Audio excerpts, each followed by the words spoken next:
Welcome to the Heroic Voice. It is August 9th, 2005, and I am here with Stephen Grant, a rather, I want to say prolific writer, but I'm not Well, sure that you're prolific anymore, well, although I'm you not were. You certainly were anymore. when I was following you back when you were working for Marvel. Um, this is the Heroic Voice, where I talk to comic book creators and other interesting people on a variety of subjects. I am Dennis Maloney, publisher of the Heroic Multiverse, where we feature good girl and bad girl artwork, super babes, and all kinds of Silver Agey style stories. Stephen, it's good to have you on. Um, I don't think I have ever actually, met you face to face before. I don't think so, no. I mean, we've crossed paths a few times online, but I don't think we've ever, you know, confronted one another. Well, this So, is this is a pleasure, and I'd like to welcome you on this. It is always nice to have somebody from my own cohort who can reflect with me on things of the past. Um, I do want to talk about briefly about the stuff that you did for Marvel, and I want to talk about Whisper, and what plans you have for her. And I would like to touch on the fact that you actually did some Hardy Boys mysteries. I Um, did. yeah. What would you like to tackle first? I'll leave it up to you. Well, I mean, the Hardy Boys mysteries, that came out of Marvel in a strange way.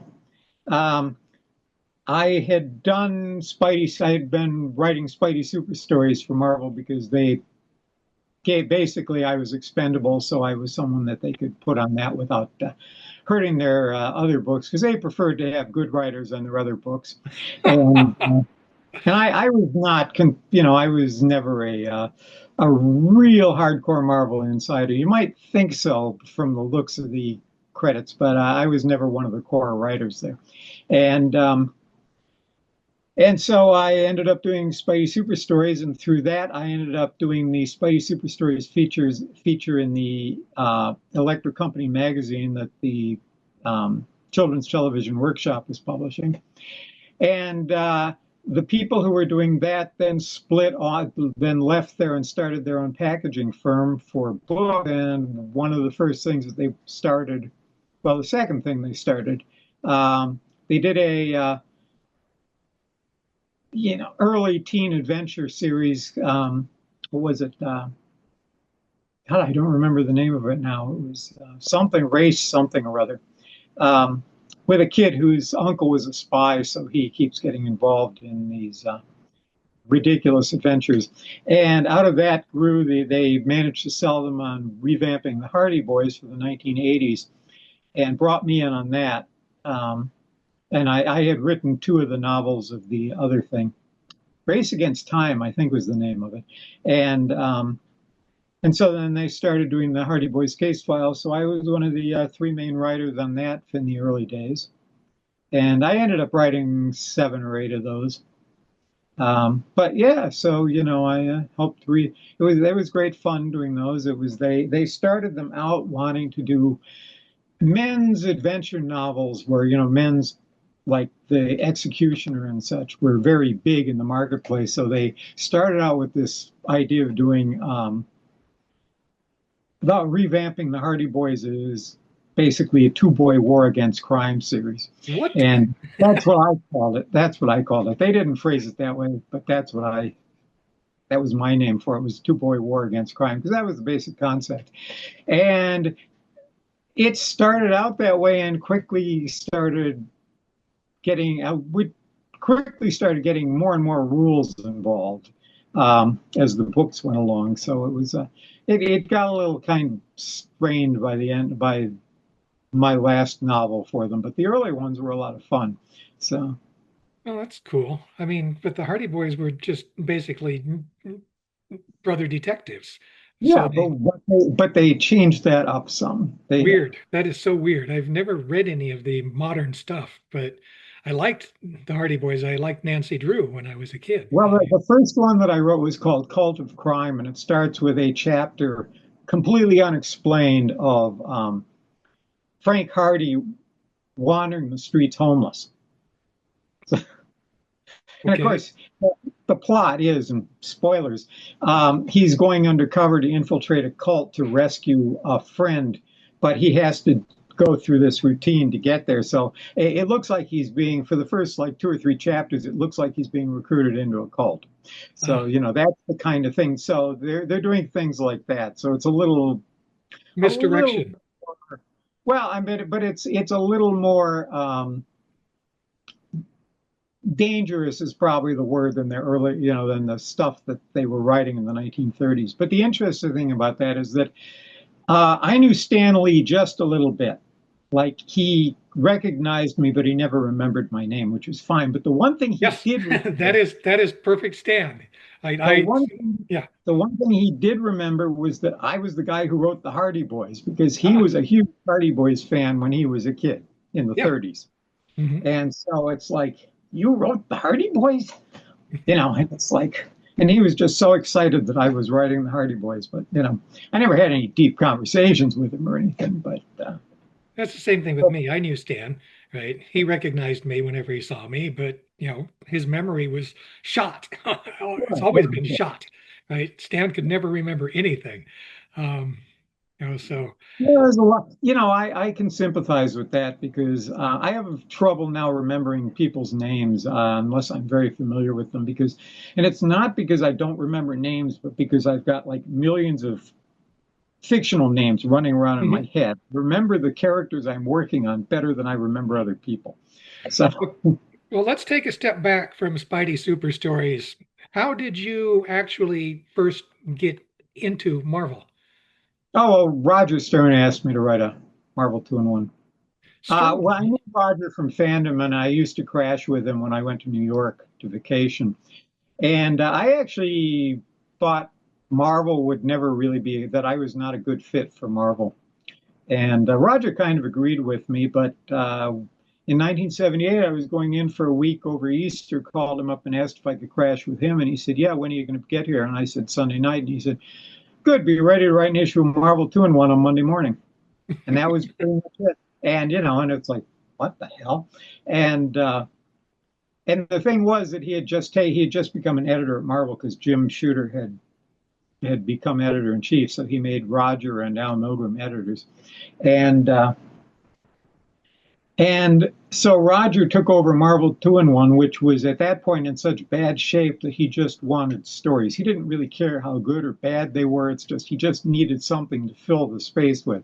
So he said, "Do a story." So I went in I got there late Sunday night, like midnight Sunday night, and went in with him at 8 o'clock on Monday morning and sat at a typewriter for an hour, typed out a plot, handed it to him. He went over it, spent 20 minutes going over it, made notes, handed it back to me. I retyped it, figuring in his notes, handed it to him, and he handed me a voucher, and that was that.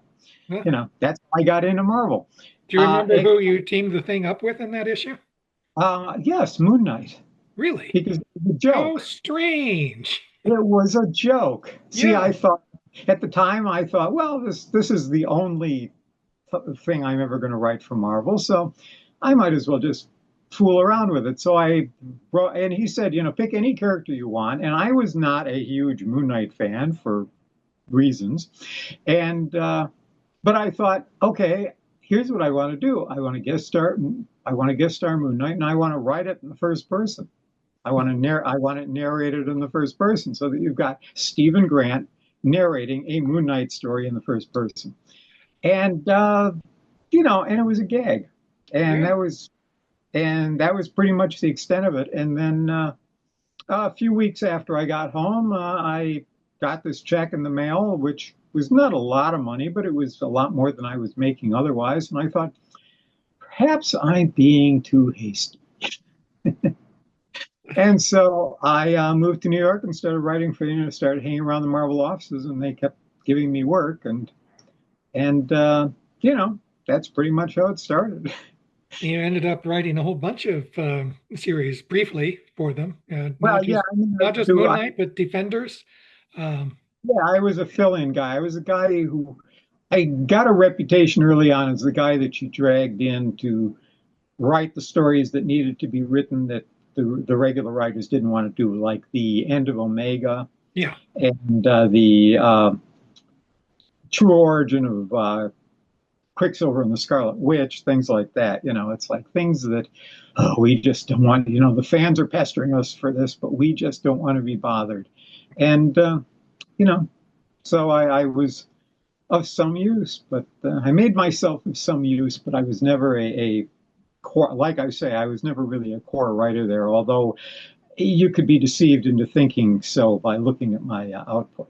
So. It was a lot of stuff, and I remember that. I also remember that Omega wrap up, and although Gerber was not necessarily happy about it, I liked the fact that you killed off those characters. Oh, They well, were- I started that out by thinking, well, you know, Omega. I mean, that was like the first thing I pitched when they said, "Yeah, we want you to do this," because Ed Hannigan was writing the book and he didn't want to go anywhere near it. So we want you to do this, and the only thing we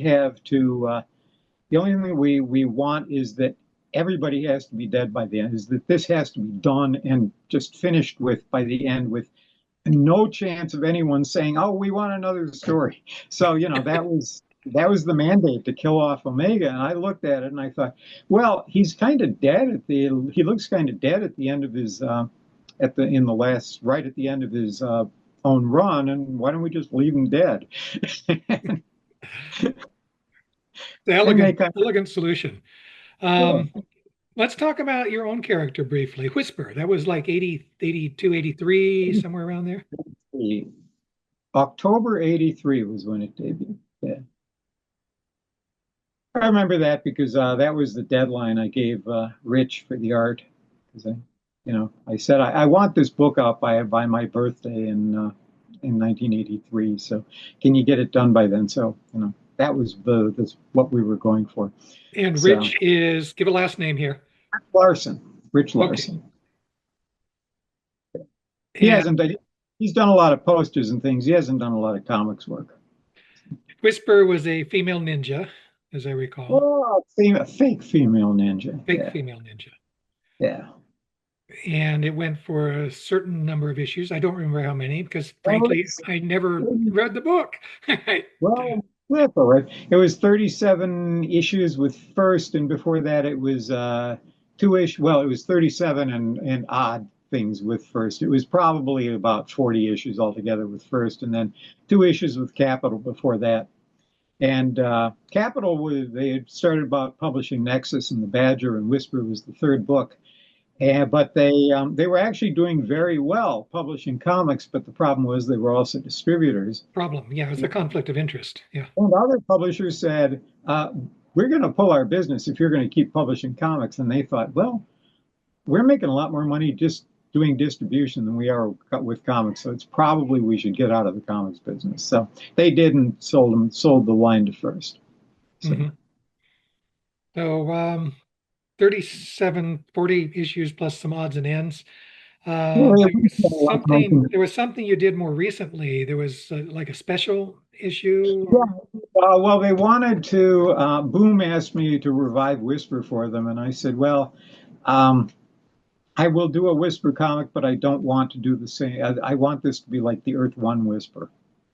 I Okay. don't want to do the same character. So I came up with a new character under that name, and that was a one shot. Basically, that was a one shot. They didn't, it didn't sell well enough to merit doing another one with them. But well, nobody knew it existed for one thing, and this was a little before Boom was deeply into the promotional end of things, Mhm. and but I have since written a graphic novel that's currently being drawn, which Aha. brings everything up to date and includes both of them. So, so I've tied it all together neatly. But and I'm not sure when that'll be out because it's being drawn. Rich Burchett is drawing it, and he's been having some medical problems lately, which has been slowing him up. So hopefully it'll be out fairly soon. But in the meantime, one of the things that I've been doing is writing a lot of prose fiction at my own pace because fortunately I'm in a position where I don't have to focus too much on money anymore. And this came out recently. Aha. And you can get it off Amazon. And this has an original Whisper story, and it's set in there we go. an original Whisper story in it. Is that coming up on the screen? Can you Yeah, see that? it's a text, a prose piece, right? Yeah, it's prose, and it's also good, but it's also got at least one, maybe two illustrations by Neil Hansen, who drew Whisper in the '80s for a Spot while. illustrations. Yeah, that's the same kind of format that we used in our science fiction fantasy magazine, Fantasy Book, back in the 80s, right? Right, Prose fiction with illustrations. right, Um, yeah. yeah, so And so I did that recently, and that's set at the in the in the middle of the old Whisper continuity, which I wasn't originally intending to do, but when I started writing it, that's just the way it came out. So it took that turn. Let's put it it that way. fit into there. Yeah. Yeah. Yeah. Well, I thought of something that really, I think, filled a hole that was in the continuity. So, and not that I think anyone realized that hole was there, but I did eventually. So, yeah. Okay. So a So plot a plot suggested itself when you looked back and said, "Oh, I didn't quite do that right." Based. well, it wasn't that I didn't quite do it right. I didn't do it at all. So, What else do you have on your plate? well, I have, well, I mean, I've been doing, and I wish I could remember the titles. And I'm terrible at this, as I said, but I've been doing like short comic stories and things for people. Lots of people are doing Kickstarters and things and anthologies and calling me up and saying, "Hey, could you do me?" or emailing me and saying, "Would you like to do a story?" And yeah, sure, why not? So I've been doing that kind of thing. I did there's one that I did a crime story for that I'm going to do a companion. Well, not a companion, but another crime story for this week actually that's going to come out as a single issue rather than of just my stuff. And I can't remember what the name of that was. And I mean, I've just been doing lots of things. I did a company called Z2, which publishes rock and roll comics. Couple not last year, I had a story with them published based in their Iron Maiden story, based on an Iron Maiden thing, which was a lot of fun based on Iron Maiden songs. It's not you like did Not the the lyrics. torture device. Yeah, but what? Not the torture device. No, the rock band, the Oh, hard rock okay. band, and they had done a story, a song called "Where Eagles Dare." So basically, I just took the raw idea of it and turned it into a war story, which was the first war story I'd ever done. So I got to do a Harvey Kurtzman war story because I thought I think I'm gonna like reread all those great frontier combats and do one of them. So that was a lot of fun. I'm just playing around with stuff these days. It's great fun. It's a lot more fun than having to chase work. Let's put it that way. So, All righty. Let me pose the question because I mean you have at least one sort of fan out here. I mean, if you count me, there must be others. How do people follow you on social media? How do they keep track of what you're doing? oh, well, the easiest way is just and I have to say I've been very bad at I have always been very bad at self promotion, but the easiest way is to on basically um, Facebook, Threads, and Blue Sky. You can find me under Yes, That's Stephen Grant at whatever it is. And also, I can be reached by email at yesthatstephengrant@outlook.com. So that's been my thread is yes, that's Stephen Grant. And I think I'm on Twitter as that Stephen Grant because they don't allow a name that long, but I'm almost never on Twitter these days for various reasons. And All righty. generally only on Twitter when I'm pushing something. Like I did a con in Atlanta last month, and so I spent a couple weeks just posting covers of old comics that I'd done, so that People would I know. could keep repeating it day. One, I could keep repeating it day after day that I'd be there, and two, I wouldn't. It would limit the odds of people, which always happens at cons, coming up and saying, "Oh my God, I didn't know you wrote that. I wish I brought it with me." You know. How much convention do you do? How many? in a year? Do a lot. I mean, I'm happy to do conventions, but it's a matter of people inviting me to conventions. And, Sure. sometimes I get them, sometimes I don't. And outside of San Diego, I don't pay for myself to go to conventions. Oh my, San Diego is pain. I've Oh, not I been there love in San years. Diego. San Yeah, Diego's yeah. wild, Ah, but I treated it. It's a vacation. I don't treat it as a convention. I never do any business at San Diego. I don't work there. Once in a while talk to somebody, but so but you're I basically never. just taking most of the week off to have fun. Yeah, I go eat in restaurants and have fun and just walk around, look at stuff, talk to people I don't see otherwise.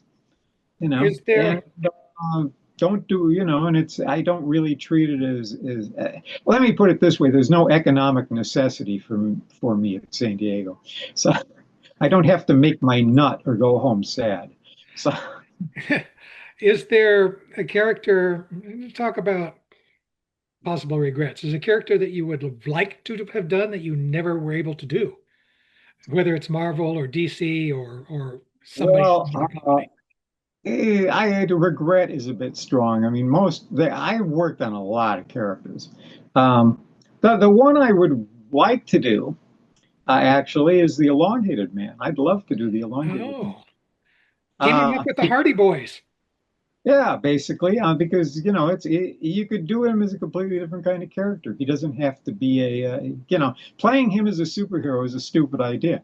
I'm a big fan of the old John Broome the elongated man stories in the back of Detective Comics. That was my first real exposure to Hardy Boys. And John Broome, as it turns out, I didn't realize this until I was well on, but John Broome was a huge influence on me because those were the comics I read when I was a kid. Like his Green Lanterns and stuff like that.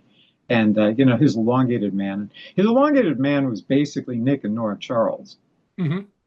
My theory is that marriage is the worst thing that you can do to a superhero because um, the the domesticity of marriage is exactly the opposite of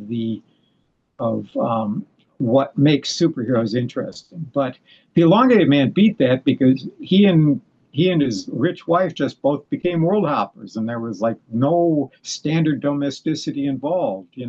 Yeah. And you can have loads of fun with that. And and I mean, I would like to do.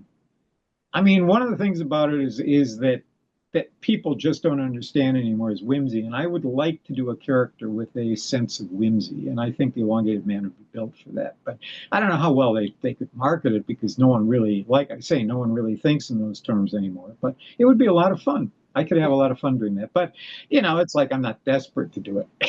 It's like you say, the If whimsy. they I ask remember the very first elongated man story in Detective Comics had that classic line, "There's an ear in the fireplace." here, and people by the 70s are going, oh yeah, that's a really stupid character, but it was very funny. I mean, I saw that when I was what, 10 years old, something like. Yeah, I think it came out when I was 10 years old, and I thought, yeah, that's a funny bit. It's like you got to understand whimsy, and it's really something that isn't played up very much anymore. But it's I my style of humor tends to be very deadpan, so whimsy is perfect for it. So Oh yeah, yes. I agree. I mean, I share your opinion. There's a lot in the superhero genre that lends itself to whimsy and silliness, but the trick is Well, that you have to play it straight, right? yeah, the problem is that silliness and whimsy can very easily trip over into sheer stupidity if you Yes, take it seriously. So, but that's what I'm saying. You've got to play it straight, right, right? right. You Yeah, can't acknowledge in the context of the story that the hero is in fact doing something silly unless the hero right. means it to be taken silly in a silly Well, way. the thing about that line that people always got people is that it's actually there's an ear in the fireplace. The elongated man must be on the roof, Hmm. which taken by itself is a really ridiculous comment. But in a world where the elongated man exists, it's a perfectly reasonable statement. Oh my goodness. Yeah. Um, is there anything that I haven't thought to bring up that you would like to cover before we call this a wrap for today? Well, another book I can say on since we're into promote. See, this is where I'm bad at self Yes, do the promotion. promotion. Another book is Dan Brereton and I did a story in. This is a collection that Dan Brereton actually published of sword and sorcery stories, and he and I created a character for it set against the world of Greek myth that I am now currently doing another story for Bob Greenberger. Um, and whatever Bob Greenberger's magazine is called. And I'm sorry, Bob. I wish I could remember, but I can't remember either, even though I interviewed Bob a few weeks ago. Sorry. Oh, but I'm sure we can find it. Put a, we'll put up a message here telling people what the name of the thing is. You look I like you're used to have. looking for something. Yeah, I was looking for it. I used to have a link to it, but now I can't find it. So, Yeah. but uh, but anyway, so I'm doing that for Bob. I'm doing what am I doing? I'm doing like half a dozen things at the moment, so they're kind of hard to keep track of because I think of them while I'm thinking of them, you know. But but yeah, no, I mean I'm keeping very busy. And hey, anybody wants to have me at a convention, drop me a line. I'm more than happy to discuss it. Um, You're East Coast based, right? no, I'm based out of Las Vegas, actually. Oh, you're close. Yeah, Well, would you be interested in going to a 1 day show in El Centro? sure. Okay, I I will mean, drop a note to the promoter of that convention and have him get in touch with you and see if you can work something out. El Centro is perfectly reasonable for a 1 day show. Yeah, So, I think so. All righty. Well, I want to thank you for being here.